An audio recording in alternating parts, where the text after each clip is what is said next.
Welcome to Agriculture and Seasons.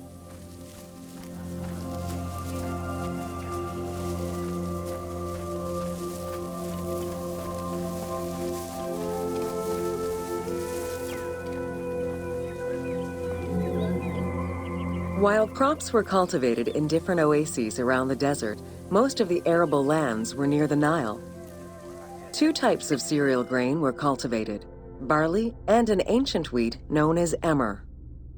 These two key ingredients contributed in establishing bread and beer as the staple of the Egyptian diet and the basis of its economy.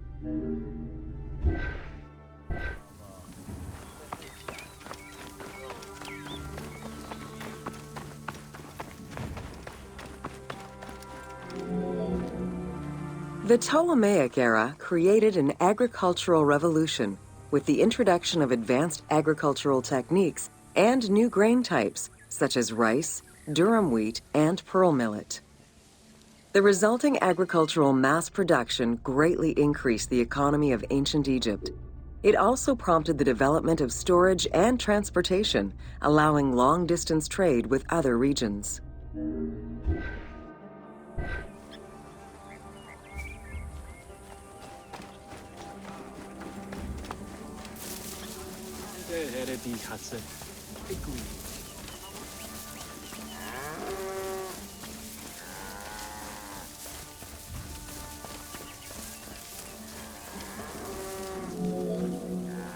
Both bread and beer rations were part of a system of barter payment.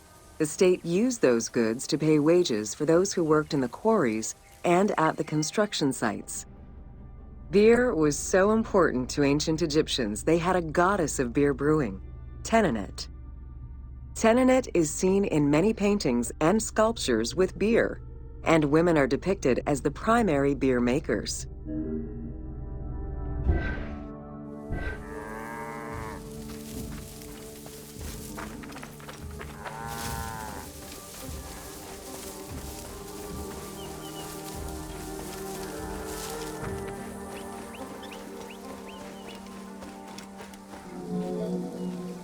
In order to increase agricultural production, fertile land was divided into plots and large agricultural villages were encouraged. The state and temples were the biggest landowners. Depending on the region, fertile land was managed by civil servants or rented to individuals. Ancient Egyptians relied on rudimentary tools for land cultivation. Soil was broken down with hoes, and wing plows were used to make furrows.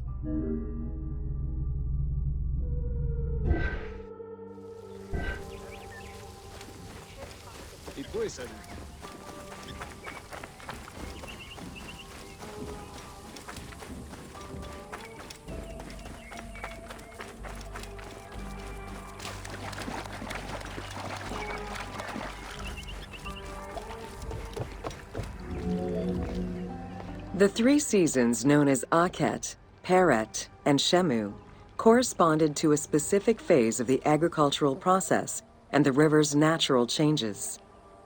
Akhet was the time of the flood, beginning with the appearance of the star Sirius in July. Peret was the time when lands were cultivated, plowed, and sown. This fell between October and November. Shemu ran from May to September and was when harvesting and taxation began.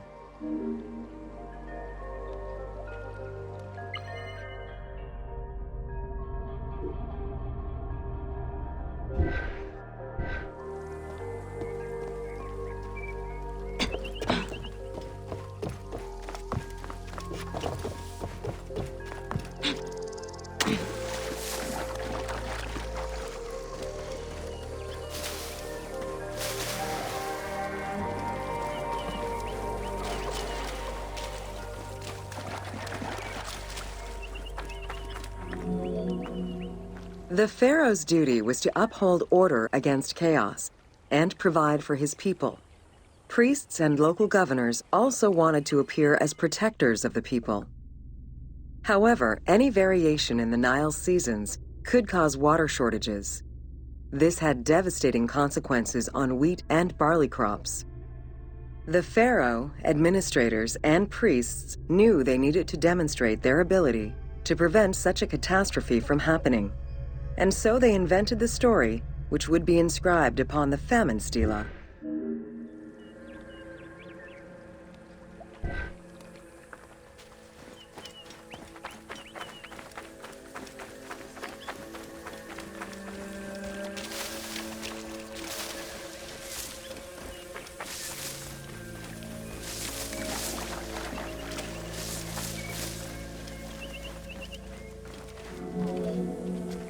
The story begins with the pharaoh worried for his people.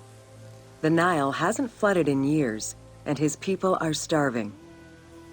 In search of the origins of the flooding, Djoser seeks out Khnum, the protector god of the region and the source of the drought. Djoser gives the god offerings and orders his priests to restore the temple of Khnum. These offerings please the god, and the floods are restored. This story was intended to highlight the importance of the deity in everyone's daily lives, while also demonstrating the crucial role that the priests and the king played in feeding and protecting the people of Egypt.